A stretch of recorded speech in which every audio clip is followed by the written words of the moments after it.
AutoCAD দিয়ে two pile cap design শিখুন খুব সহজে। বিশেষ করে যারা নতুন আছেন, টু পাইল ক্যাপ ডিজাইন করতে পারেন না, তাদের জন্য এই ভিডিওটা করা। সর্বপ্রথম রেক্ট্যাঙ্গেল নেবেন, আর ইসি লেখে এন্টার। কি লেখে এন্টার? আর ইসি লেখে এন্টার।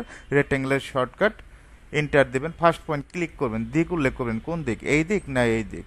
এখান থেকে আমরা নেব 7 ফিট, কমা দেব, আর একদিকে 3 ফিট, জাস্ট এন্টার। এখন এখানে আমাদের সেন্টার একটা কলাম বসবে, আর ইসি লেখে এন্টার। রেক্ট্যাঙ্গেল, আমরা রেক্ট্যাঙ্গেল দিয়েই কাজ করব। আর ইসি লেখে enter. First point click. BNBC 2020 অনুসারে 12 নিচে কলাম দিতে পারবেন না, আমরা 12 কলাম দিয়ে দিচ্ছি। 12, কমা, আর একদিকে 12। কলামটা কোথায় বসবে? সেন্টারে বসবে। সিলেক্ট করবেন, সিপি লেখে এন্টার। Copy shortcut.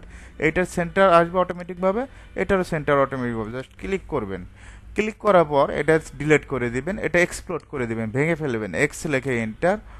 অফসেট আমরা এখান থেকে 18 ইঞ্চি নিয়ে নেব, এখান থেকে 18, এদিক থেকে অফসেট 18 ইঞ্চি, একেবারে সহজ। সি লেখে এন্টার।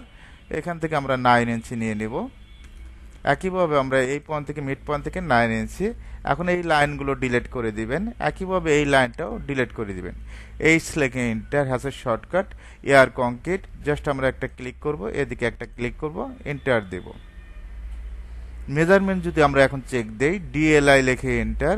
ফার্স্ট পয়েন্ট ক্লিক করবেন, সেকেন্ড পয়েন্ট ক্লিক করবেন, এদিকে 7 ফিট আছে, এই পয়েন্ট থেকে এই পয়েন্ট, এদিকে 3